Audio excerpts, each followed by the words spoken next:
Copyright in these lectures is either owned by the ANU or a third party who has licensed the ANU to use it. Students may use the recording for personal study only. No lecture may be communicated online, copied or shared without the prior permission of the ANU.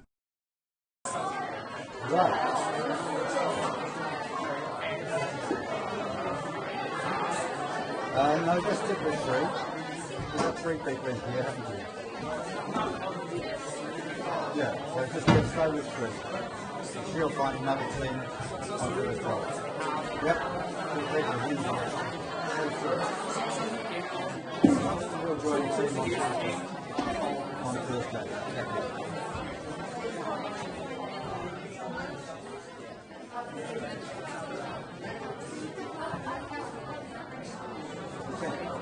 Well done.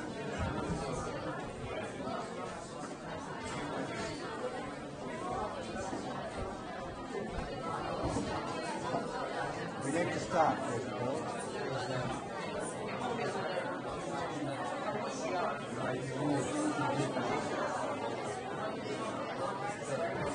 Who's together? Which two? Which team are you? Now, because you are a team of three, introduce yourself. We need to start, so please find a place. Please find a place to count. We need to start. We need to start, first of all. We'll do either. You can't come on Thursday? Thursday's a really good day. As you can see, we're quite full. Yes, right. So just camp somewhere. Well, ladies and gentlemen, we need to start, otherwise we'll never even get to the middle.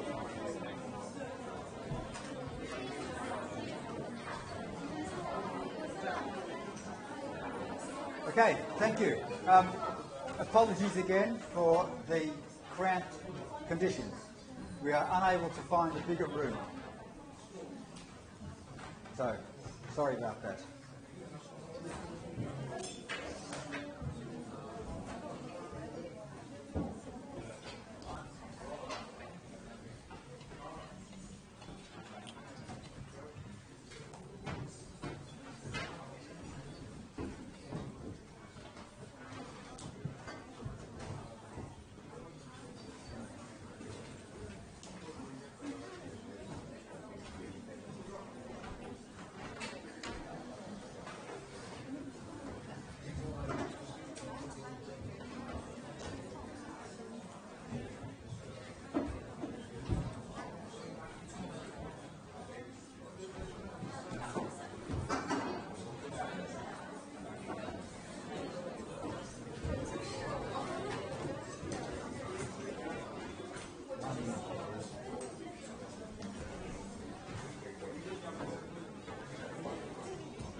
Quickly as you can, you need to start.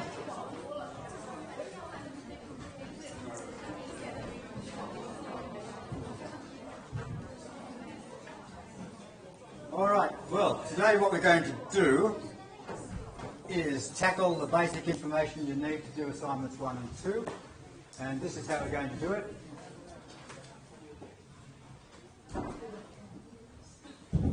We are firstly going to talk about concepts and their specification, which is the key to doing any kind of information work. We'll then talk about how you might think about picturing your assignment, number 2, and how we might specify the data layer in that assignment. So, this should be fun. just to recap what we're trying to do in this course. This is about technology and about systems. So we're starting off with a look last week at architecture. We talked about IT. This week we're looking at the concept specification, and then we'll look at systems next week and other sorts of topics. And here's how they feed into your assignments. Assignment 1 is your individual assignment, and here you have all selected a topic now and are working away on it madly, which is very good. You've started to do your preliminary research on your topic. All of the students in a particular team are doing different topics, which is very good. And if there's a topic you'd like to do that you're particularly interested in that's not on the list, let me know and we'll figure out whether we can't just do that one instead. We've got a few really interesting topics that are not on the list that people have a particular interest in, so that's fine as well. So assignment 1.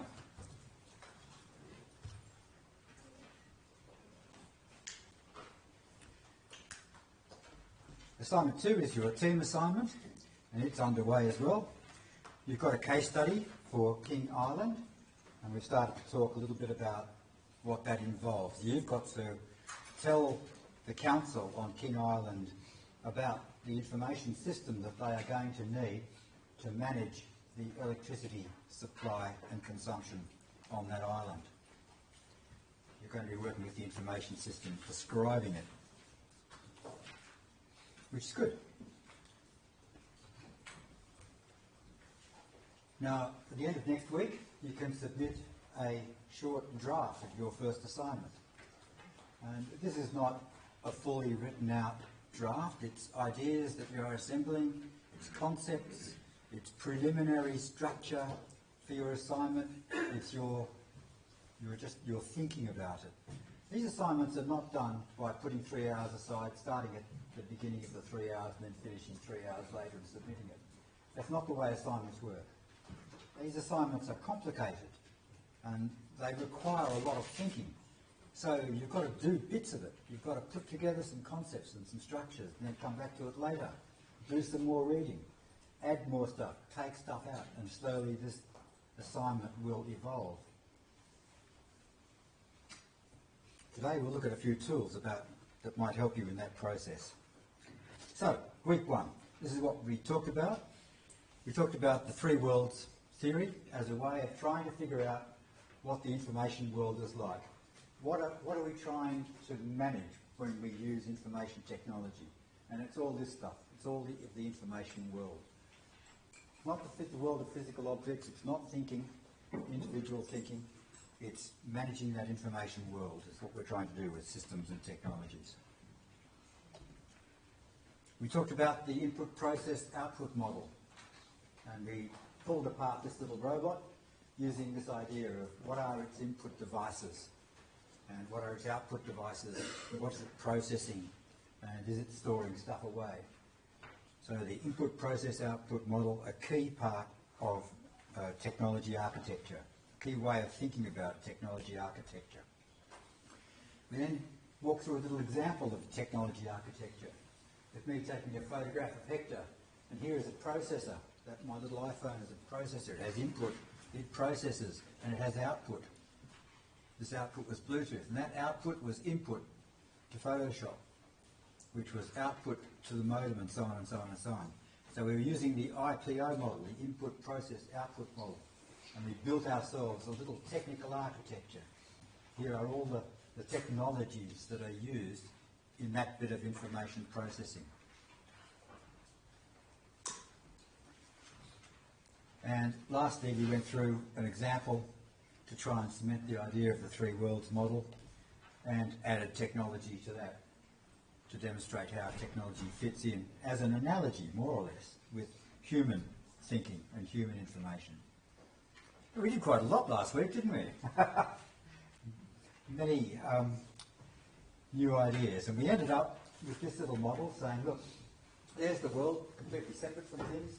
Now we're into the technology, the actual technological physical components, input devices, output devices, and we're going to be talking about that top level, the conceptual layer, increasingly over the next couple of weeks. So there was our preliminary model, looking at the bottom, separating out the physical world, for example, the temperature in this room, from the information world, which is, for example, measuring the temperature in this room, separating those things out, and then seeing how it might fit conceptually. That's what we did last week. So this week we're going to have a look at concepts and their specification, which is the fundamental way of thinking about information systems and technology. We think in terms of concepts. Now let's study that a little bit. Concepts.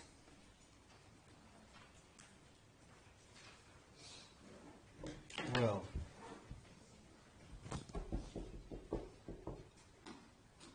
what's a concept? Any ideas? What is a concept? Do you have any? Do you have a concept?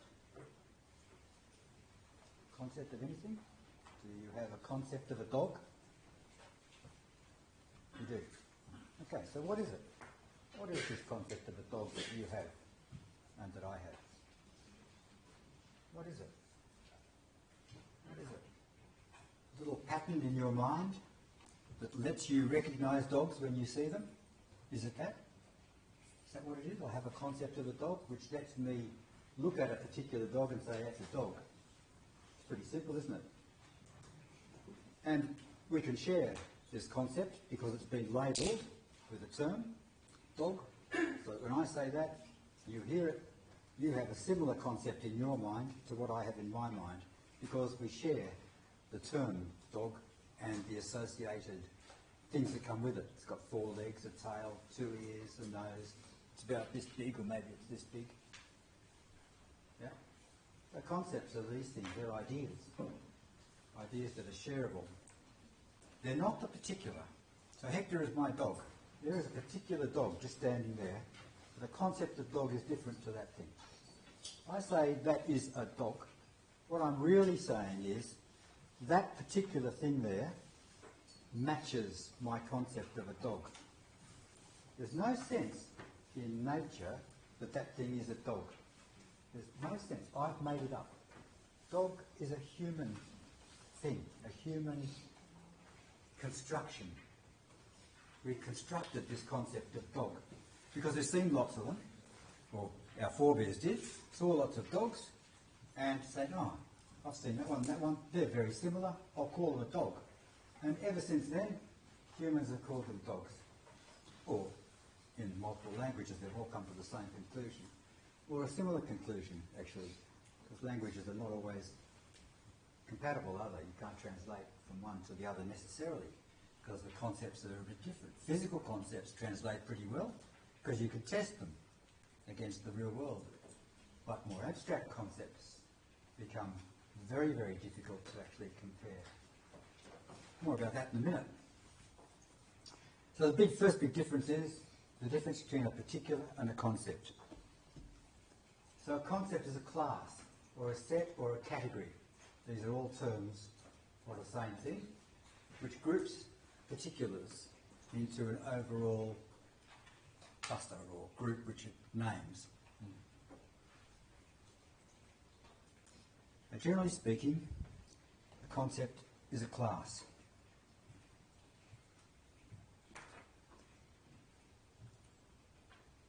Now, I mentioned when I was talking about dogs that a dog was this big, or maybe it's this big, or maybe it's actually this big.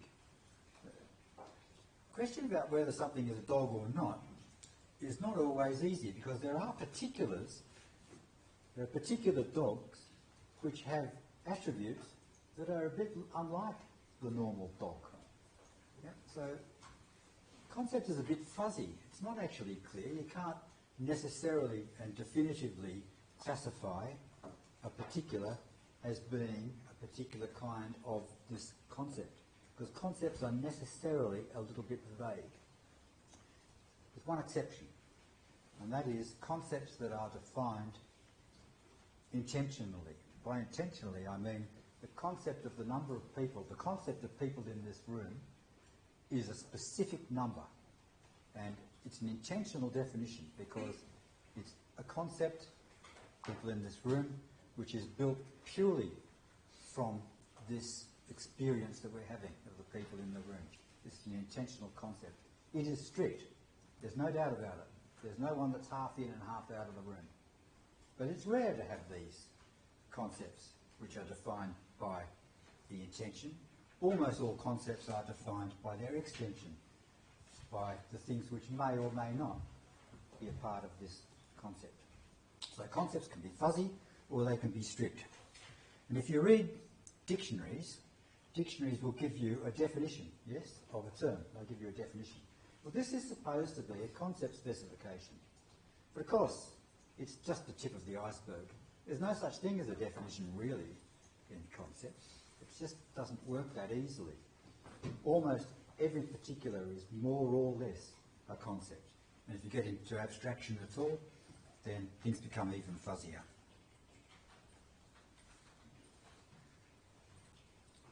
When we think with concepts, and that's all World 2 stuff. This is us thinking. Your consciousness is made up of those words being formed, being assembled into sentences. You're thinking about that. That's what's going on in your mind, World 2. And World 3 is where concepts that we share are located. Concepts. Okay. Now, to understand a field of knowledge, or even just a conversation amongst yourself, you first have an idea of a domain within which these concepts live. Let's take, for example, in computing terms, the student system, the ANU student system. A complicated system. It uses a strict terminology. It is a domain of knowledge, the student system. Strict terminology has strict definitions of what a student actually is. And we'll see in a minute how we specify that. These are not natural concepts. These are specified concepts for computational purposes. The difference is this, that we as humans work really easily with fuzzy concepts. You know, bit this way, bit that way, we can deal with it, and we can talk with each other, and we can resolve distinctions or ways of thinking that aren't quite the same. And we can talk about it. You can't do that with a computer system. What you can do is specify things absolutely clearly so that a computer system will follow an algorithm or execute the algorithm or do exactly what it's told if it's told to do exactly what the user wants. So computer systems use these strict definitions which are engineered by humans, by systems developers. These conceptualizations are not like organic conceptualizations, they are engineering ideas. And this is a bit of a difference. So an ontology is what we use to describe this specification of all of the things that happen in a particular domain. Everything that's there, all of the individual concepts and the way they're related make up an ontology for that domain. And it's true of any sort of domain. This subject that this module that we're taking at the moment, this 6 weeks, it's a domain of study. It has a set of concepts in it which are all related to each other. It's a bit fuzzy around the edges because there are lots of relationships with other things. But this technology module makes up a little field of, we could draw up an ontology of what this module is about. In fact, we'll probably see one as we get closer towards the end. So that's what an ontology is. It's a formal, engineered specification of the concepts in a domain. And this is the sort of thing we use it for. To develop a common understanding, to make our assumptions explicit, to analyse and formalise knowledge, to uncover missing knowledge, and to enable machine intelligence. So if we take Trivago, for example, you've probably all had a look at Trivago or something similar, you know, travel sites. When you go onto Trivago, you can see all of these different hotel rooms with lots of different characteristics spread around the globe. Now, Trivago doesn't have any of this information. Trivago accesses all these different sites around the globe and it assembles that information for you on request. Trivago doesn't have much of a history at all. Now, how can it do this when all those sites are in different languages and they're all structured totally differently? How can it do it? Well, the answer is that each of those sites has adopted a standard ontology for the description of a hotel room. There's a standard description that the travel industry has agreed on. This is how we will describe it. And all of these institutions that Trivago can find has this little ontology built into it in order to describe what they've got on offer. So Trivago can just use its ontology and find out what all these different sites are saying. Even if they're in totally different languages, you as a user never see them. You might go to that site, but you'll never see that ontology. You'll see the Spanish or the Greek or the Vietnamese all laid out there for that hotel. You won't see the ontology because it's embedded behind.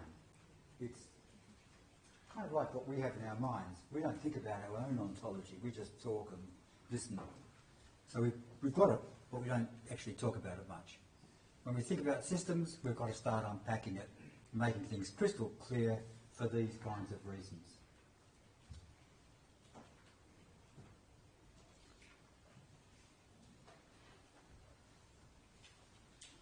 Here's an example of a taxonomy, which taxonomy is a kind of the structure of an ontology.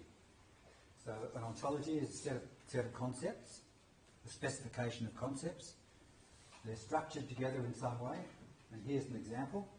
Hand tools. This says, let's start right down here. Let's say I'm holding a knife. The knife is a particular knife. The knife has some characteristics which allow me to say it is a knife. Right, okay. Here is the concept, here is the actuality. This concept is one of those things. So this is a higher level concept which embraces these three concepts.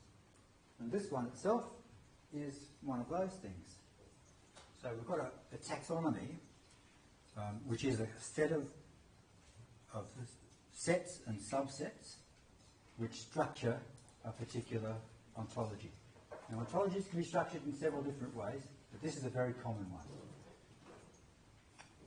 So if you go to any of the websites you're looking at, there's a menu bar across the top.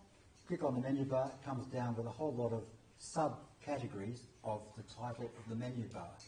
And some of those will have subcategories, the hierarchy of organisation of concepts. And that's exactly what this is as well. The library is set up as a hierarchical structure of knowledge. So 001 is philosophy, and under that you've got Greek philosophy, 101, and so on and so on and so on. Taxonomies. Now let's just have a quick look at this if it'll let me. This is a Wikipedia entry for taxonomy. And it starts off, as soon as you search Wikipedia for taxonomy, it comes up and says, oh, guess what, we have quite a few different meanings for taxonomy. Taxonomy is used in all sorts of different fields to mean different kinds of things.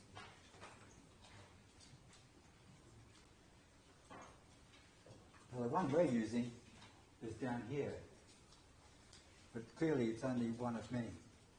What I said about taxonomies is that they're a conceptual structure and they're structured with sets and subsets. And that's true of all of these taxonomies. But as you use it in different places, in different domains, it takes on a slightly different flavour. We've got one general meaning for taxonomy and many more specific meanings for taxonomy.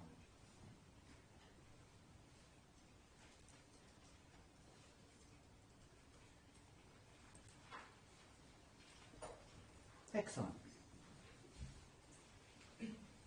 Now, here is another example of a conceptual structure. This is the conceptual structure of a building.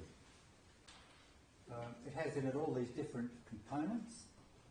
It's not in English. The concepts have been rendered as a diagram. So you've got a floor, you've got ceiling supports, you've got roof lines, you've got things happening underground, cement holding up footings and all that sort of stuff. So here are a set of concepts that if you know what the concept is, you can read the diagram. If you don't know what the concept is, then you can't read the diagram. The concept is in the mind of the reader in this case. But it's a conceptual structure because it shows how the concept of the roof works with the concept of the walls, works with the concept of the footings and the flooring. It's abstract, it's not a particular, although it might represent a particular building. It's not a particular, it is a conceptual model of that building.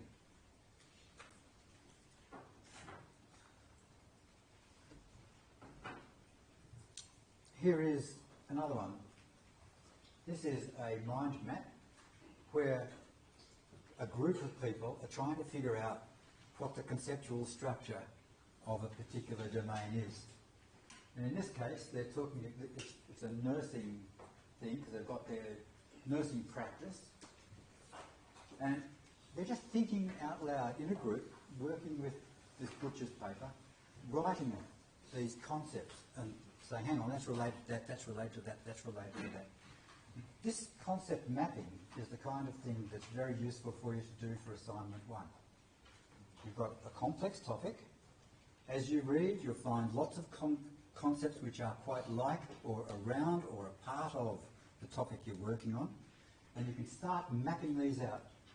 Don't try writing, just try putting down the concepts you're coming across and then linking them up.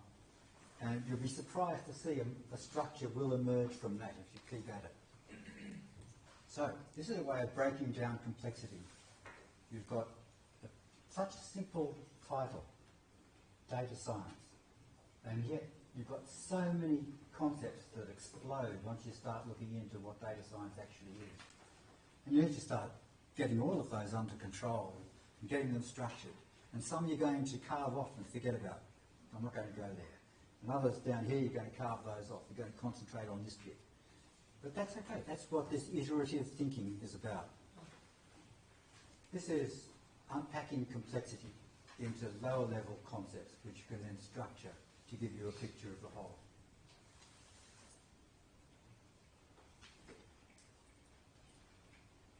Here's a very formal example of the same diagram.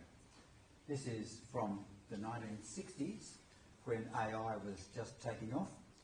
And artificial intelligence, people realised that they actually needed to formally express what the machine was doing, otherwise it had no idea. And this is a simple little problem. Consider this little picture here. Think of blocks and things in reality. But all this says is that there's a pyramid labelled B, which has an attribute of being green, and it's an instance of a support component, and that support component supports block D, which itself is a support to pyramid E, which is orange. So what we're starting to do here is just to try and come up with a description of this physical structure in purely conceptual terms. What it's saying is that there are things, these things have attributes, and they have a role in the overall system, namely a supporting role. So these pyramids support the block and the block supports the last pyramid. So a formal specification. Formal concepts, we need to know what a pyramid is, what a block is and what support is. Those are our components, and we need to know what these relationships are in order to be able to read the diagram. But once you start, it sort of becomes pretty obvious. Pretty overdone, but there you go. So this was the block world, and it was, as I say, one of the early AI reasoners. So this block world says it probably had rules something like, if you take away a support, then the thing it's supporting will fall. So this would be able to reason that if you took A away, then the block D would fall. You could ask it questions about what is supporting block D, and it would be able to tell you what supports block D. Yep. So by having a specification like this, you start to be able to answer questions about it. The system, the AI system, starts to be able to answer questions, start to be able to make predictions about what might happen under different circumstances. And that's what AI is like. It relies on a clear specification of a domain and then general reasoning on top of that. Now, here's how you might go about doing assignment 1, more formally than the way you're doing it at the moment. Firstly, find descriptions of the concepts you're interested in. And look for definitions in dictionaries. Look for how the term is actually used in what you're reading, because people use terms to mean different things. So be alert to the fact that when somebody uses a particular concept, it might be a bit different to somebody else's use of the same word. And note any different senses in which it's used. So you're finding descriptions of the terms you're coming across. Now, in that block world, it knew what colours, it was told what colours the blocks were. That's an attribute of each of those blocks or pyramids. So try and find attributes of the concepts you're dealing with. How do you know what it is? How would you recognise one of these concepts? So if you're doing a drone as part of your assignment 1, and you've got this concept of, a camera which is detecting the ground level below, what would be the attributes of that? How would you know a camera when you saw it? Because if you watch the sci-fi movies, there are lots of things that process or pick up a picture and make it into an image which don't look like cameras. So, what are the attributes of the thing you're working with? Look for examples of things, instances of the use of that actual concept. So once you've got a concept, an idea you're working with, try and find out, push the specification of it, find out what its attributes are, and find examples of it. Because if you can't find an example of it, of a concept, then you probably don't have a concept. You've probably got an abstraction. If you can't get down to a particular, then you've probably got a bit of fuzzy thinking getting in there.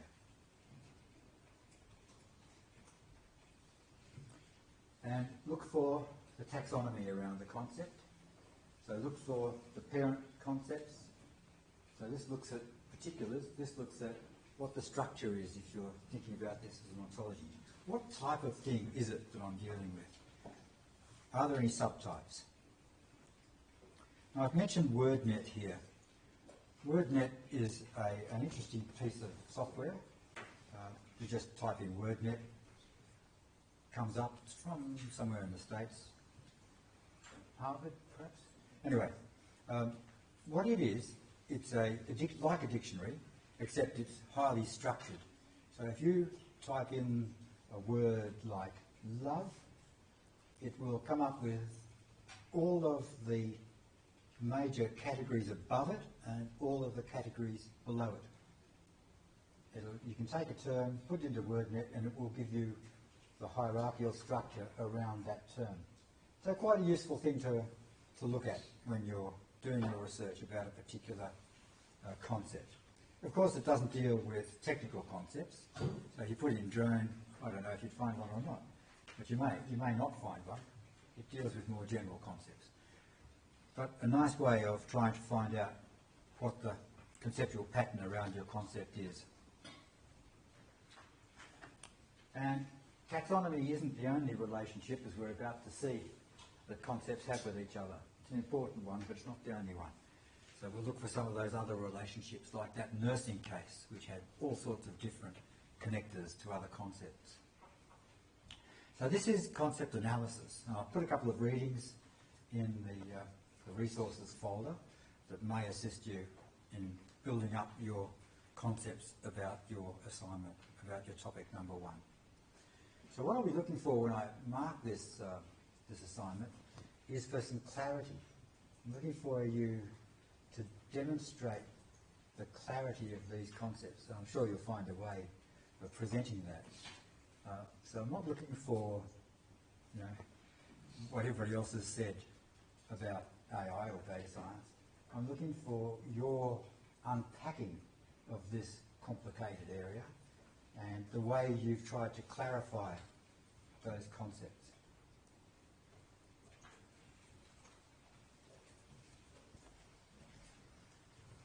Now, the literature domain. We talk about literature all the time in academia. You know, what's the literature? This is a funny little model. It says that the written word can be thought of as a filter.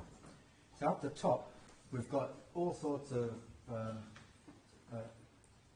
unreliable text, blogs, posts of various kinds, people's opinions that are written, and we call all that the grey literature. Once these start to get built in to theories, and they start to become serious, we come across things like, well, this is a scientific model. You come across things like, well, speculation about something that might be happening. It's a bit firmer than just opinion, but not much. Then we get into the primary literature, where somebody has done some research, formulated some hypotheses, or formulated a theory in some way, started to nail it down, and this is what we write in research papers. Academics write research papers which say, guess what, here's a complex domain, I've found out what the theory is here, and I've done some tests to try and figure out whether or not that's well grounded. So these are the research papers that academics write, and I've asked you to try and format your assignment one rather like one of these. So it's an analysis of the domain and just trying to nail it down. Getting more reliable are review papers. A review paper is one which looks over a whole lot of other research papers in a particular domain and comes up with some general findings. A review paper, it reviews lots of other work. So it's more reliable because it doesn't have all the problems that little research papers have. More reliable. And lastly, we've got textbook literature, stuff that's written in textbooks. And this is supposed to be the gold standard of what is actually known. So if you pick up a textbook on advanced biology, then that should be what the current state of knowledge is in that domain, because it's been through this whole process of heaps of stuff up the top, getting more and more refined until, yep, this is kind of the current consensus about what it means. This is dealing with the literature, and you're basically at this middle point for assignment one. Lots of the other assignments you'll write in university are of the review kind. Write an assignment on this particular topic while reviewing the literature. You'll get lots of those in your academic career, but the one we're aiming for is this idea about trying to nail down what a domain is all about, trying to make it clear.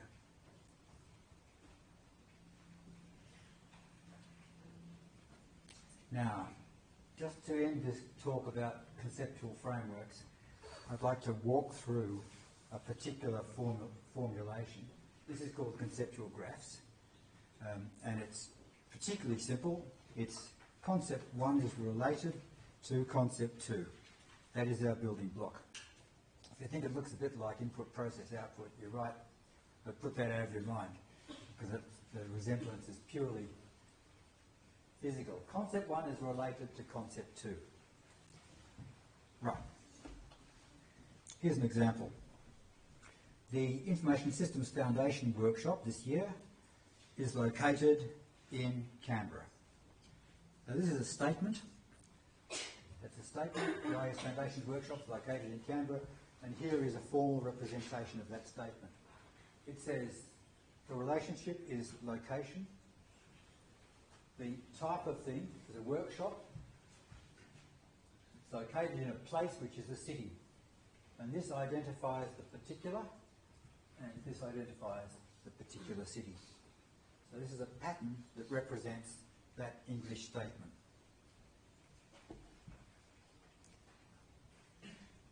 As we'll see when we start to talk about data, these things are called metadata, workshop and city, and these things are actual data. This is data. More about that in a second. Just another way of representing it. taking away the diagrammy bit. Here is a general taxonomy. It says that an act is a type of event, and an event is a kind of thing. It says a person is an animate object, which is also a physical object, which is a type of thing. So this is an abstraction hierarchy. It's a taxonomy of terms where each concept is a set. And these are supersets, and this is a subset. And this is the way WordNet operates. It has this structure of sets and subsets. Taxonomy. Here are the general sorts of relationships, and we've seen some of them before. You'll remember that the blocks had an attribute of colour. Colour was yellow. Location has an attribute of a place. Well, location is a relationship between two things, and what it identifies is the place in that case. What do you think this says?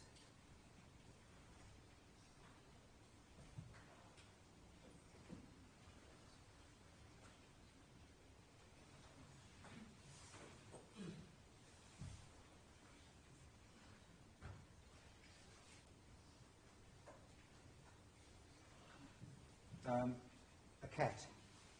I should have put dog there, of course, but a cat. A cat sat on the mat, on a mat. And it says the location of the sitting was the mat, and the agent, the thing that was doing it, was a cat. This is a formal expression of the phrase, a cat sat on a mat. This is the kind of thing that AI requires if it's to actually operate. It needs to know the way the world works in this sort of formal term. So, we'll just whiz through this example. Here are some workshop concepts. There's an author. There's Fred being an author. Here is our workshop taxonomy. The taxonomy says that an academic paper is a physical object, that there is a thing called writing, and the agent is an animate object, and the object is a paper. Should say person, probably.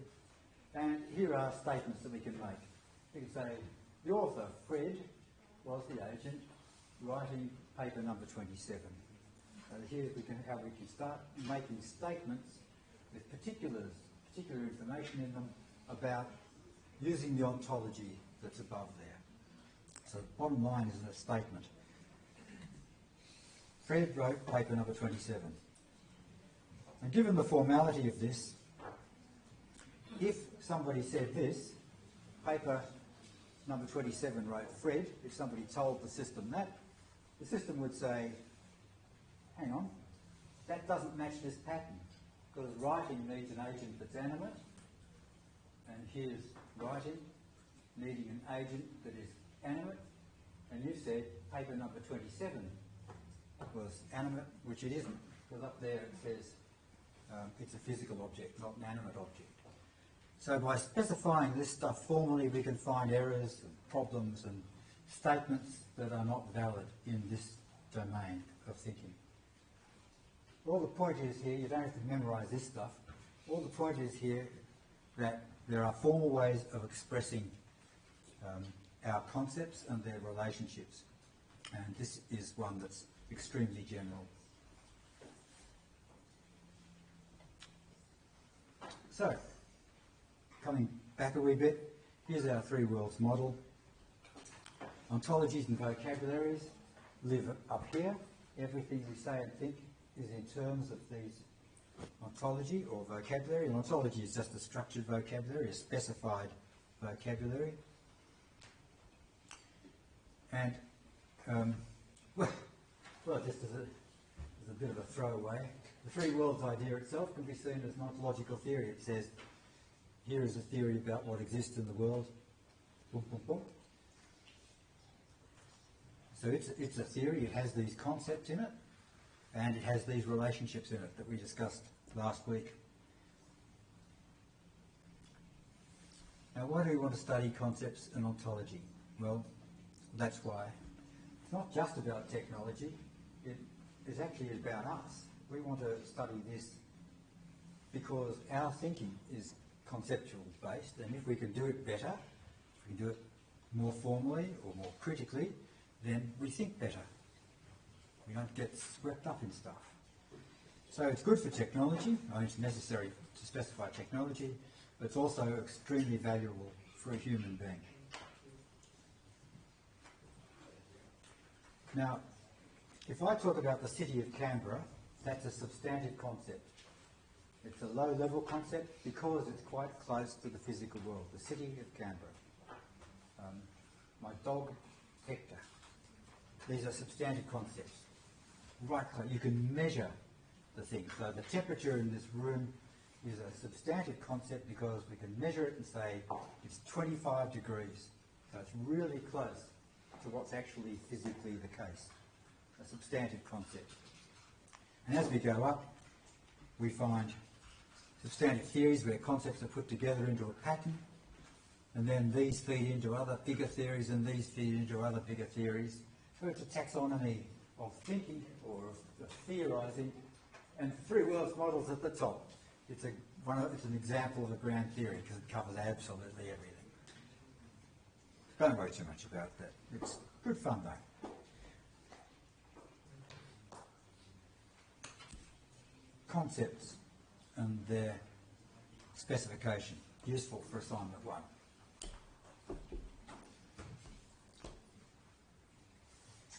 Now I'm going to do I'm going to just have a go at this because I want to get on to assignment 2. This is the thing that you're working on. So you spent an hour or so on it last week. Some of your teams have met in the meantime, had a discussion about it. I'd like to take this idea of conceptualising something and show a method for how you might express some of those conceptualisations. This is called a rich picture, and the principle of it is really simple. There's no semantics to it, so the diagram can have any kinds of... Yeah. Yeah, do you welcome questions? Oh yeah, look, just ask questions whenever you like.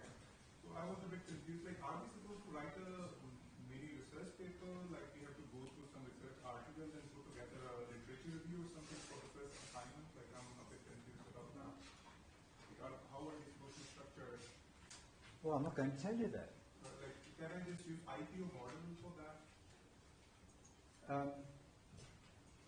So you're given a topic and you've got to start pulling it apart. You don't start at the end. So you never start with a structure that you then just populate. Because if you do that, you lose the whole sense of the domain. You've got to start with your domain and start unpacking it. So if you're doing a topic like, I don't know, in the other class there's a person who's doing technology with kids as they're a teacher, you know, and they want to get stuck into this. Technology and kids, big field. So they're starting to pull apart all the ideas that have to do with technology and kids. They'll structure it later. I've given you the overall idea of what the structure is. You know, it's going to be like an academic paper. It's going to have an abstract, and it's going to have a few sections, maybe a conclusion or something like that. And that gives you a basic format. But leave your middle open. Don't say I'm doing a literature review, because you're not. What you're doing is a conceptual analysis of a domain. You're not reviewing the literature on a particular topic. Your domains are big. What you've got, if you talk about data science, you will never find an academic paper talking about data science that you can do a literature review on, because it's too high a concept. Research is always fairly low down. Yeah. So most research articles you'll use, you'll read, kind of in your career here, will have some empirical work associated with it. They will have done interviews or surveys, or they will have measured things, and they will have substantiated a theory. Well, this is all down at the substantive theory level. If you can measure it, it's substantive. If you talk about data science, it's a huge field. It's a domain of its own. There's lots and lots of stuff in it, and you've just got to take that apart. So by the end of it, somebody who reads your paper will say, I've got a good feel now for what data science is all about. and it'll be a lot more formal than just reading what's in Wikipedia or something like that, which is just a heap of chat and opinion, even though it's quite good opinion most of the time. So no, there isn't a standard methodology for writing an assignment. Although that said, I'm going to actually give you one next week where we talk about process modelling. And there isn't a standard outcome. I've deliberately left it vague so that you don't just try filling in the boxes, because that's no way to actually do an analysis, which is not much help to you, but there you go. And if I add more references, would that make my paper look good, or would that, it wouldn't make any difference if I add more references, or is it a good thing to add more references? So for a paper like this, you'd probably have 10 references or something of that kind. If you have fewer than that, then probably the net you're casting isn't wide enough. You probably haven't found enough stuff, probably. If you put in 20, you're well overdoing it. You probably won't need that many. Are you going to upload any assignments done by some previous students on any other topics so that we could just get an idea or something? I don't know if this has been done before, has it?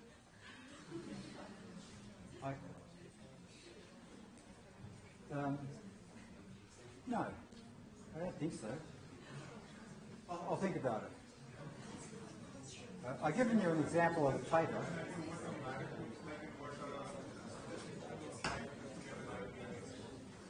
Well, I mean, the internet is full of ideas like that match just what you say. My problem is if I give you an example, you'll follow it.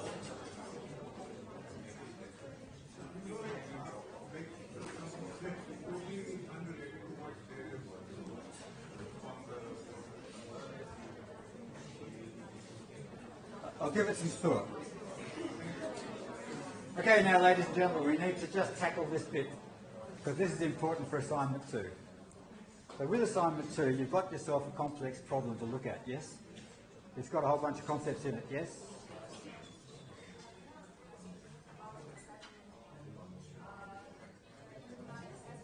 Hang on, please ask this question later. We're not talking about that for a moment. We're talking about this. Assignment 2.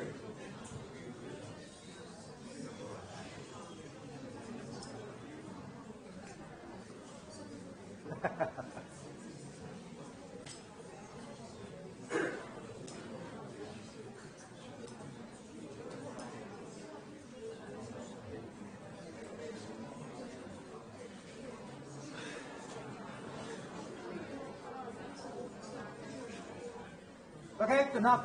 Let's talk about assignment 2. Here is a rich picture. This rich picture has no particular format, no particular components.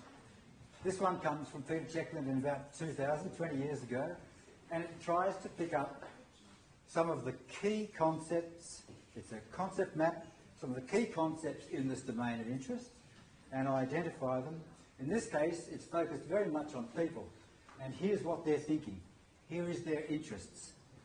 So a rich picture, which is called for information systems, tries to identify some of the big ideas within a particular domain of interest and what's going on.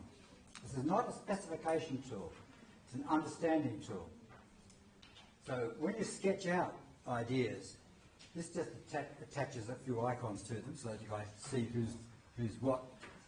You can sketch out what people are thinking about, what their interests are, what the circumstances are. That's a really simple example, and here are a few others that are a bit less. This is a rich picture from an assignment last semester or last year. We tackled the Antarctic fishery. I think it might have been second semester last year. So down in the Antarctic, there's whales and krill and other sorts of things.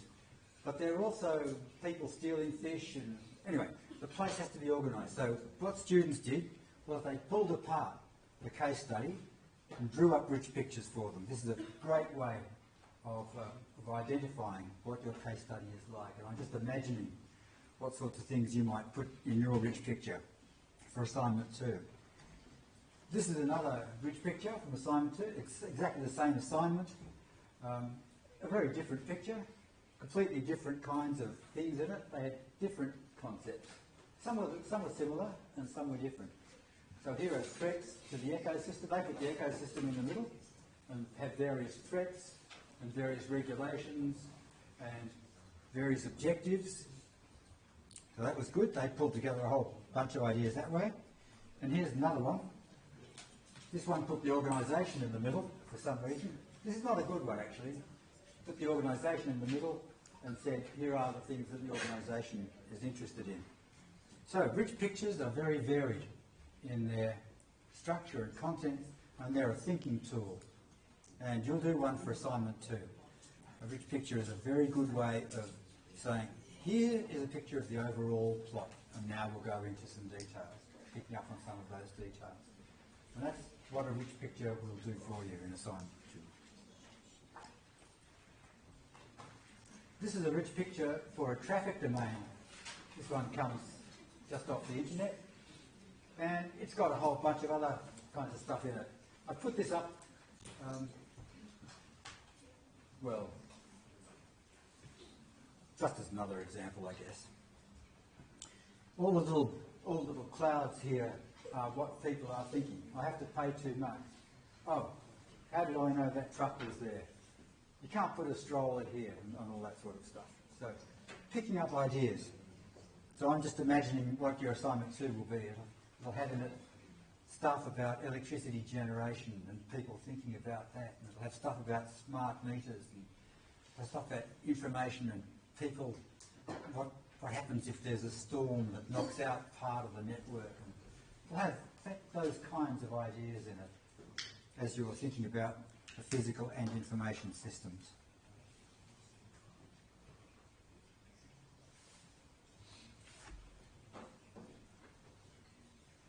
No, I don't think I want to do this. Let's not do that.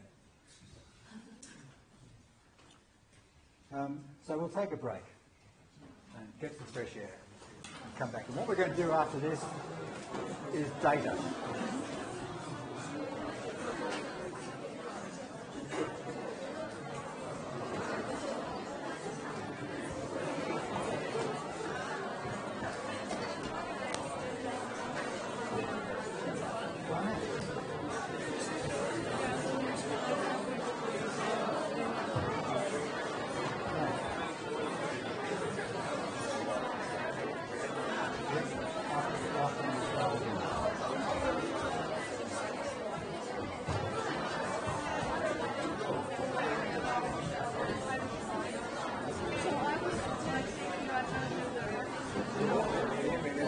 बात हुई है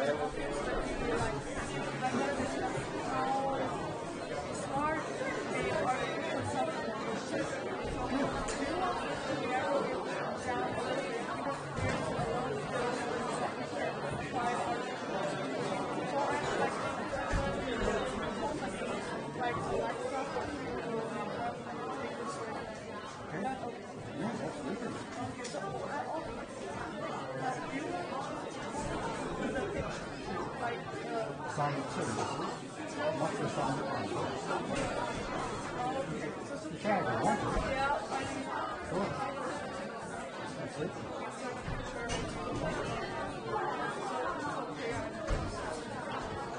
And you get to put in a draft at the end of the week.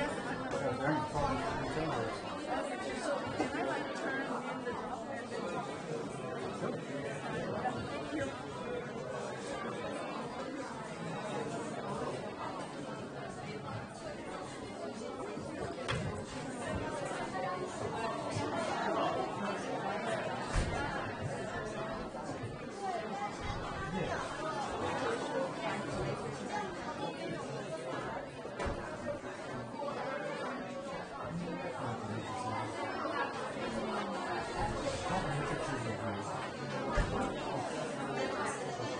I'll have to be more specific about this. It's not a literature review.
隔壁那个兄弟是真有个性，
And then we'll say, oh, there's your draft on Friday next week.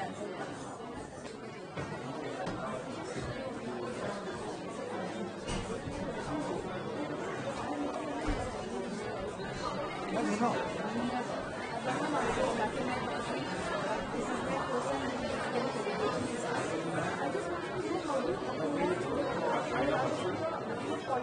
Unwearing, like putting up the dollars on it and then, pulling it apart. Yes. Okay, so how do we go about this? Because this is premium exchange, example, something that's how do you go about it? I know it's a very broad question from my end. I think it's So this slide here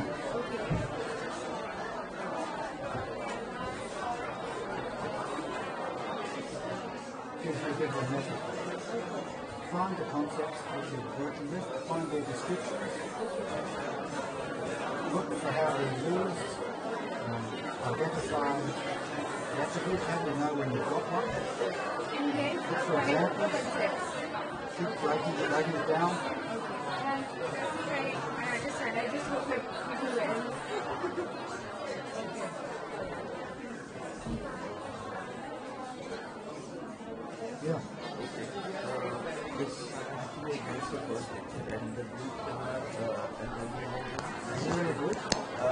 what I'm trying. Yeah, I was not sure if there is There's groups.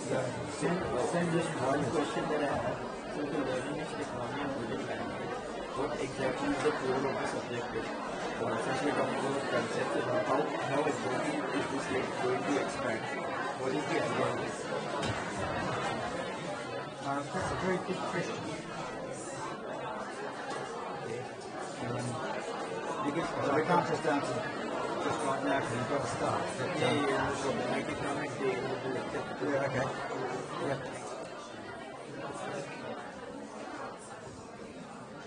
Right, well, there are some interesting discussions over the break. I hope you got some fresh air. So I will try and say more about assignment 1 because it's obviously a great concern, and try and find an example that doesn't make life too easy for you. But one of the very good questions was, I'm doing AI in my assignment 1 and I want to do automobiles, So, well, the problem with just doing AI in automobiles is that there might be lots of aspects of AI that are not captured in that example. So a better approach is what we call the T approach, where firstly you look at breadth,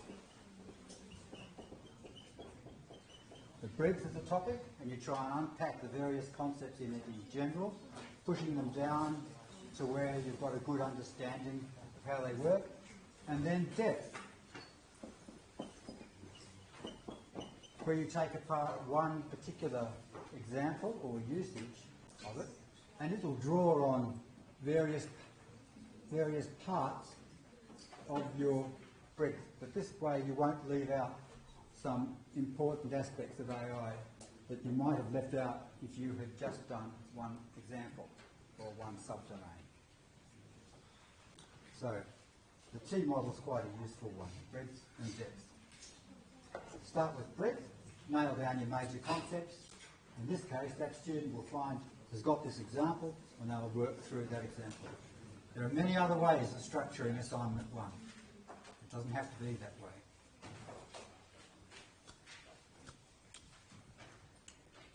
Now, information systems are built on data, and so what we're going to talk about for the next half an hour is data. Data is really critical to information systems. Founding part.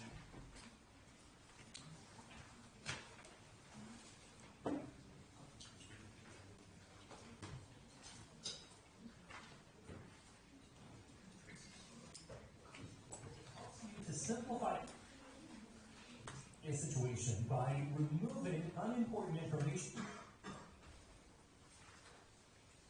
Abstraction is a problem-solving tool that helps you to simplify a situation by removing unimportant information and focusing on what is truly important in a given situation. Suppose you want to find the best bus route between 2 points in a city. There is a lot of information to sort through. However, not all of it is important for this task. For instance, the location of tourist attractions is not important for plotting a route. So when building your abstraction, you might choose to ignore that information. Highways and streets that buses do not travel along are also not helpful, since our goal is to find a bus route. So you might choose to exclude those. Names of neighborhoods are also not important for this task as well. In the end, as the abstraction designer, you might decide that the most important information is simply where to get on the bus, which bus to get on, where to get off the bus, what times to get on and off, and the general shape of the route within the city. These pieces of information, bus number, start, stop times, and route, are essential to the task and are included in the abstraction. Note that even though it features only 5 pieces of information, those 5 pieces can represent many different routes, because every one of them has a start, end, route, bus number, and times. Because abstractions focus on the key pieces of information, they are doubly useful. A single abstraction can represent a whole class of similar things, and they make it easier to understand each one, because there is not extra information present.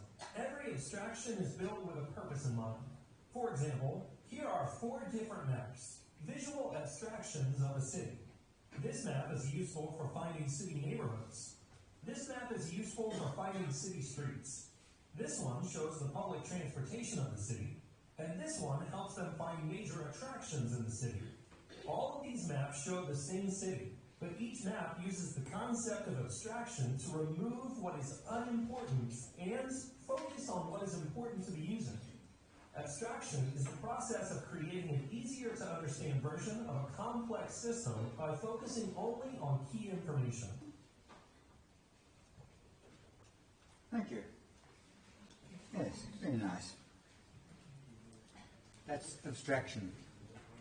Abstraction is the process of, or a process of conceptualizing data. So what he did when he decided that there were bus routes, well done. What he did when he decided that there were bus routes with start and stop times and route numbers is he was figuring out what the effective concepts are about which we want to record information. Data, that is. So a bus route is a concept, a substantive concept, and the data is the actual bus route number. Data statements. Data statements are always of this form. The temperature of this room is 22 degrees. It is a data statement because it specifies what the data is. The data is 22 degrees. It specifies the object, and it specifies the attribute, which is the thing that this data measures. So the rule or the formula for a data type statement is a data statement is the value of an attribute of an object. The value of an attribute of an object is a data statement, and they all have this form. Every data statement has this form. The value of an attribute of an object. We've come across a couple of these words before, entities and objects, and data values. And this is what's required to build a database, which is a foundation of an information system. What's required to do that is an understanding of what the objects in a domain are and what their attributes are. And once we've got that, we have the concept of this domain, and we can start collecting data underneath those concepts.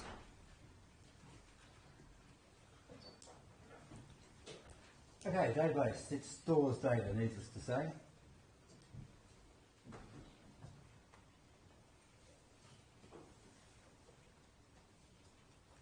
So what that video was doing, they used the word abstraction. Here it just uses analyze, but it's the same process. The process of abstraction is losing information which is not considered relevant for this particular purpose. That's what he was doing, knocking off various things. And analyze is the same thing. It's looking at a complex system and analysing the bits which are important to us. And developing a model of the sort of data that we want. And then we build the actual system which embodies those concepts and starts dealing with the numbers. The data model is often called metadata, but that's a dangerous term. It's better just to call it a data model. The reason it's dangerous is that it has different meanings in information science. So if you do a Wikipedia search on metadata, you'll find all sorts of different understandings of it. In the database world, a metadata is the concepts and relationships that govern a database. In the librarianship world, metadata is information about when a particular document was published and who authored it, and that sort of stuff. In the Australian government, in our security world, they have an idea of metadata. It was in legislation last year that metadata about phone calls can be captured and used for security purposes. And the metadata about phone calls is the number that made the call, the number that received the call, the duration, and the location sometimes of those two sources and things. So metadata is a dangerous term because it can mean different things in different contexts. Data model is quite a good name. A data model, an empty relationship diagram is also another name for a data model. And it's a graphical model that we use to identify the concepts in a domain, data concepts. Okay, now, you're in the teams, which is great. In your teams, I'd like you to write an English sentence for this conceptual model. This is a model of the relationship between some concepts in a domain, and I'd like you to read it. So, in your teams, if you get together, give thought to this. Just say in English what this diagram is all about.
My little phone says it's time to stop.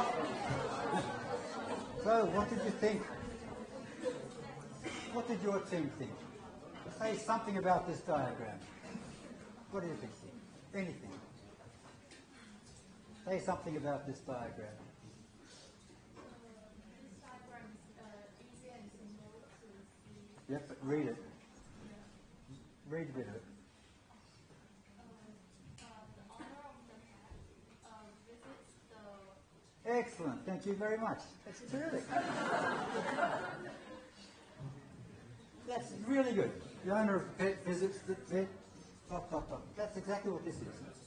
What this diagram does, it captures specifically what the concepts in this little baby domain are. Now, it doesn't actually say that the owner visits the vet. What does it say?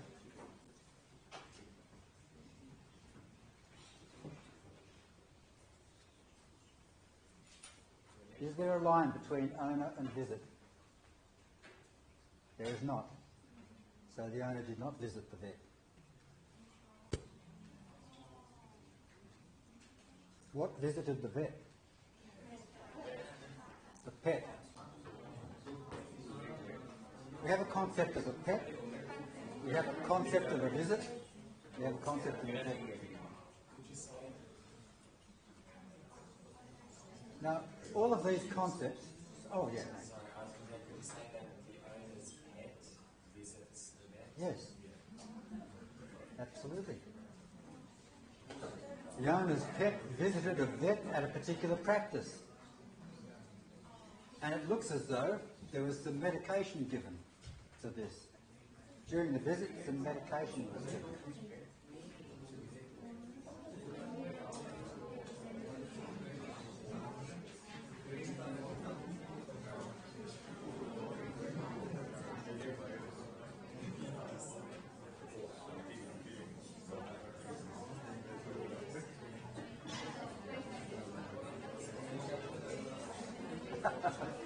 So now, my friends, this is a data model. It's a substantive conceptual structure. Substantive because we can collect data against these entities. So, what data would we collect against a pet? Oh, hang on, let's just see if I've done the right thing here. I haven't. Okay, I'll return to this later. That's an example of an ER model. And the two symbols being used are a box for objects and a diamond for events. Isn't it entity and a relationship? Sorry? Isn't it an entity and This is an entity relationship diagram. look, the rectangle is an entity and the diamond is a relationship. Okay, now in some formalisms, this is called a relationship. In some formalisms. In this one, it represents an activity. And the reason for that is that relationships are established by an activity. The only reason why a pet is related to a vet is because they visited. There's a record of the visit, a particular day, a particular time, a particular pet visited a particular vet and received particular medication. And if you look at the database that would sit under this, you'd be able to ask, vet, who visited? And the team would be able to list all of the pets that visited just by following these relationship lines. Normally these relationship lines are labelled, so there would be an owner owns a pet, and a practice or a vet works for a practice. There would normally be some kind of annotation on the relationship lines. Here is the principle of an empty relationship model. It's a substantive model of objects about which we can collect data.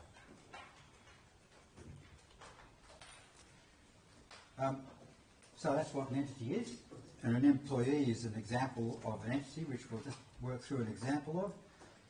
And an attribute of an employee are things like this: an employee number, employee name, employee address, employee salary. So this is metadata because it's identifying the concepts, not identifying the data which we collect under these concepts.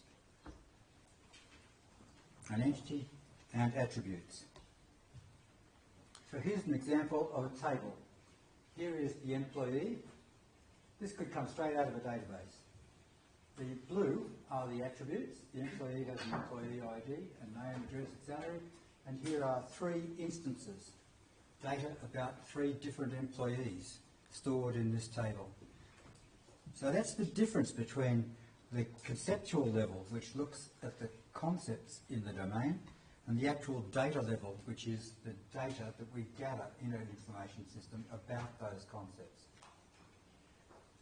This is where we get value for money. The actual data that's collected is what is valuable to an organisation and what's used by an organisation. But it's impossible unless you know the metadata, the conceptual schema that sits above it, because you don't know what you're dealing with.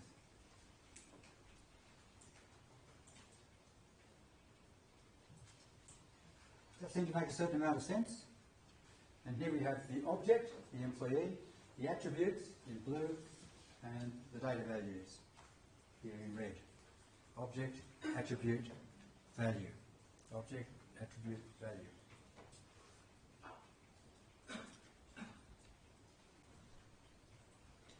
Now, a little group exercise. Have a look at your student cards, please, and design the metadata, or the conceptual structure, for a student entity in the student system. Just like we had an employee table, which identified employee attributes and data, what I'd like you to do is exactly the same, only for your student card. In your team, I'd like to see student as an attribute, as an entity. What are the attributes that you can find on your student card, and what is the data for your 4 team members?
actual data.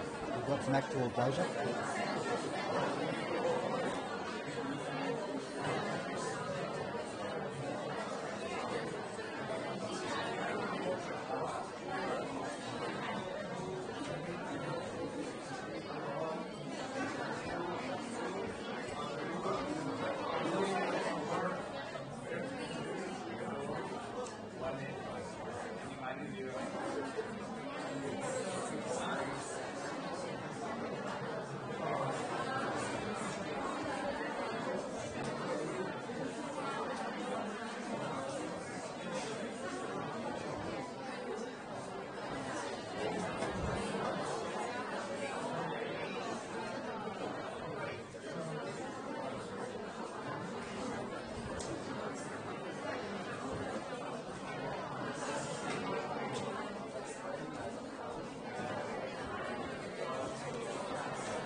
Okay, let's have a look at this, shall we?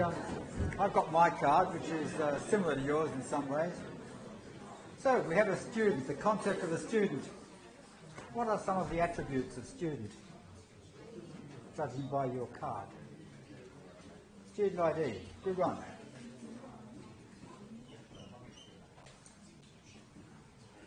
Student ID. Name?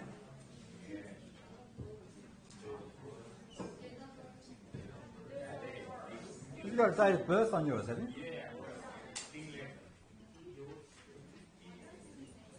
Date of birth? What else?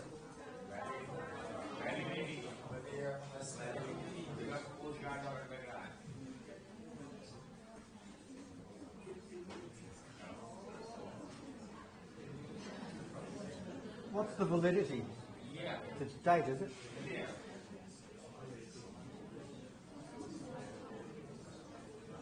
Yeah, good. Got a barcode on it. What's the barcode say?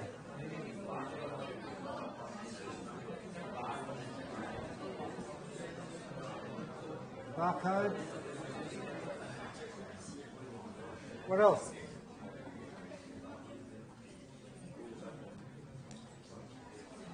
Anything else? Yeah, got that. Oh, you've got full-time, part-time. Full-time or part-time. Good. Did you say photo? Yeah? Did you say photo as an attribute? Yeah. Okay, well, we have a proposition here about the photo. Is the photograph an attribute?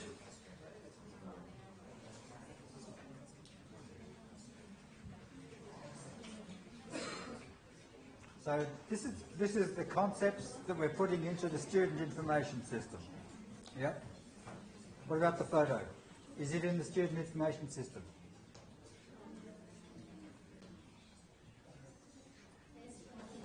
Yep, why not? Good, well discovered. Heaps of attributes. What about the logo? No? Why not? The logo isn't an attribute of you. It's an attribute of the university or something else. It's not a part of the student system at all. And what about the text on this, you know, where it says things like postgraduate and blah, blah, blah, blah, blah.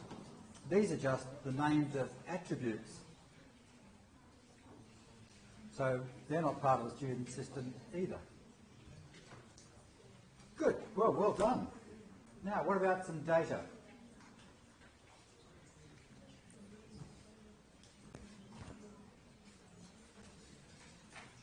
What's your student ID? Ah, you, 1, 2, 3, 4. Good, thank you. And your name? Ah, okay. X. Good. Simple name. And your date of birth? Your date of birth? Ah, I know what it is. It's the 5th of the 4th, and you were born in the year 1950. Postgraduate or undergraduate? Are there any undergraduates in the room? No? Okay. Who is? Hey? Oh, welcome. You'll be next then, undergraduate. And yeah, you can have been born on the same day, 52. Year valid. Anyway, you get the point. So here we have the next student. And this just goes on forever. There are tens and thousands of these green lines.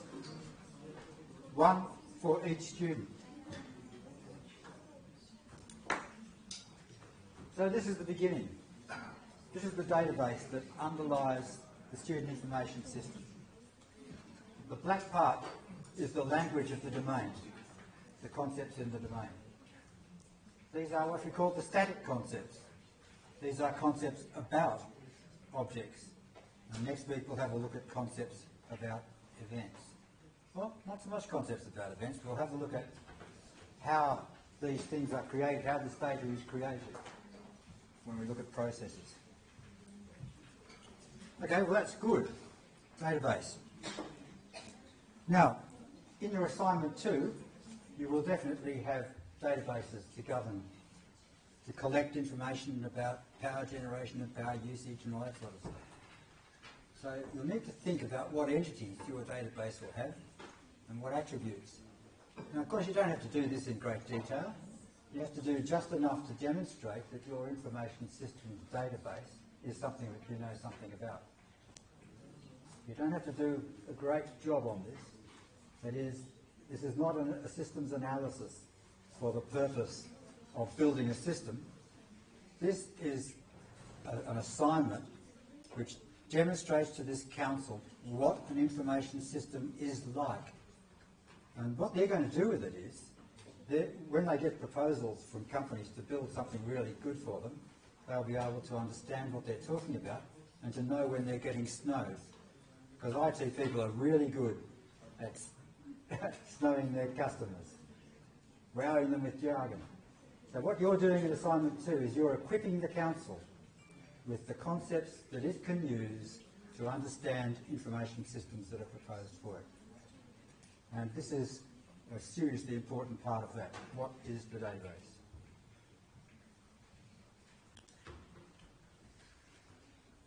All right. Work through a little example here. That was an entity. Wonderful. Here is an example of a relationship where a department employs an employee. Now, we've got 3 things going on here. We've got the department and the employee, which is static, and we've got the employees relationship, which is an event that happened. I was employed by the ANU.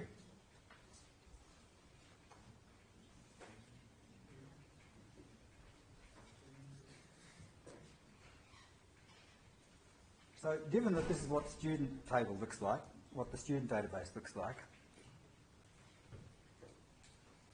can you draw up or think of what the course table would look like? Now you're enrolled in MGM 37020 and in other things as well. So what does the course table look like? And then, how are these 2 tables related?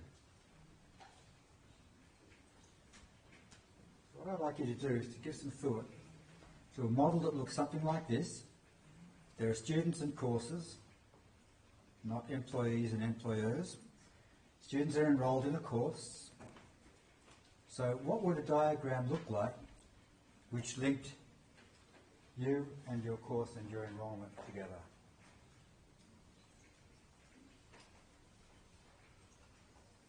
That's all right to describe an entity, but what about the relationships?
Print yourself a little model that looks like that. Student, course, enrolls. Yeah.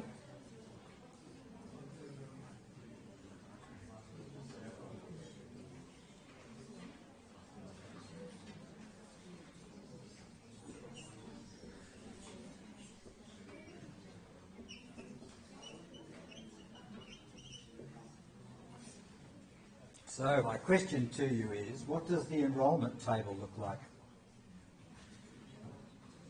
Here's our little model. Student enrolls in a course.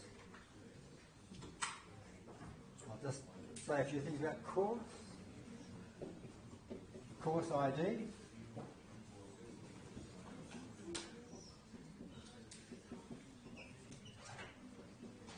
Name.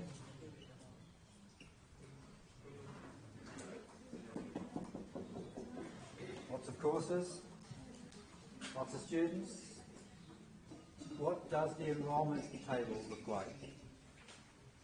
What attributes is there of enrolment?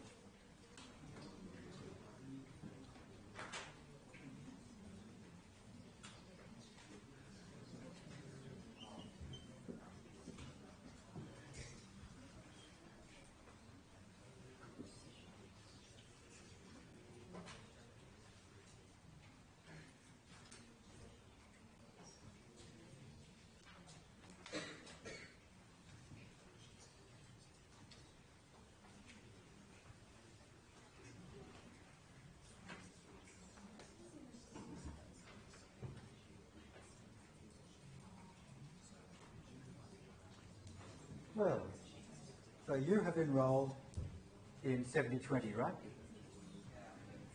So here is you, here is your bit of data.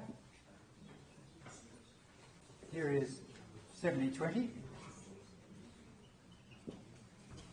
And so the first thing we do is say, which student enrolled in which course? So here is student number 27, here is course number 70/20.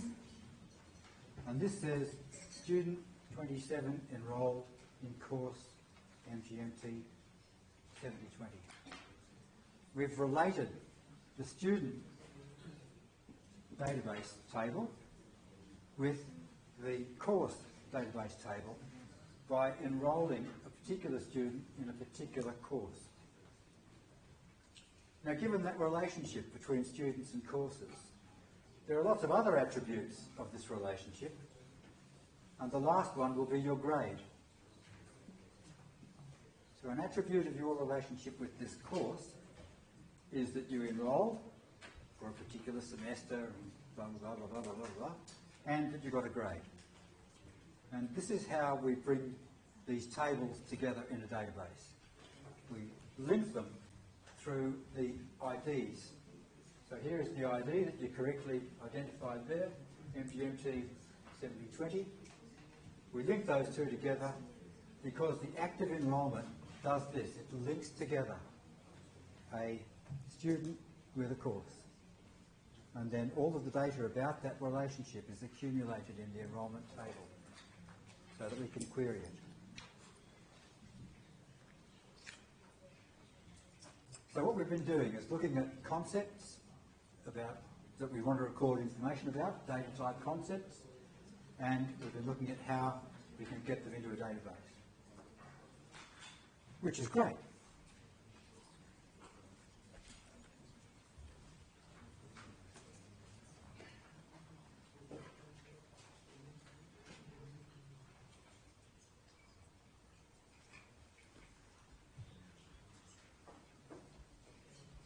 Well, there's an example of it. The complexity, and here is the rundown. This has got a bit more detail in it because, well, we do need to know which offering rather than which course, but that's, by the way, let's not worry too much about that. This is an example of a data model just to demonstrate that whilst we've used 3 entities, this data model uses a few more. So data models in business can be huge. And it's just an example of quite a large one. And these are all tables. That's a table, and these are all its entities, attributes, and here are all its relationships. building up in. So quite complicated. Let's not worry about that until next week. So how we go about drawing these things is that process of abstraction that you saw in the video. We obtain a narrative about what the domain is all about. We analyse it for entities and relationships, and we come up with our model and start testing it with data, with real data. Now, if you were doing an information systems course, you'd probably have a course in data modelling, a program in information systems. You'd have courses in data modelling, and we've done in an hour what would take a course, or maybe 2 or 3. There are many different ways of going about this process, and many different forms of database that you can produce.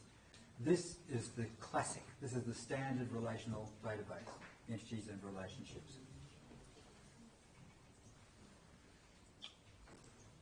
Particular things down there in the real world, data as a result of that, measurement, measuring a particular thing like you, and ontologies to drive this process. So that's the data aspect of World 3. And that's all I want to say about data modelling. Okay, now, before we go to questions, just one other quick thing. I want to modify this picture that we used last week. I introduced last week the low level of this. We talked about the technical architecture, the world and the I/O devices, the processing units and storage, disks and USBs and all that sort of stuff. So that's all the technical architecture. What we've been talking about today is the next layers up. The actual data, that is things like student IDs and names, actual data, and up here the metadata, or the conceptual model. And we've also talked a little bit about a rich picture, which is part of a systems architecture, looking at a whole domain. So we're slowly building up this layered architecture for information systems. We started at the bottom, we talked about physical IT, and now we've talked about metadata and conceptualization coming from the top, and data being there in the middle. So this is all World 1 stuff, and that's all World 3 stuff. Next week we'll have a look at filling in a few more of those blanks, perhaps. Well,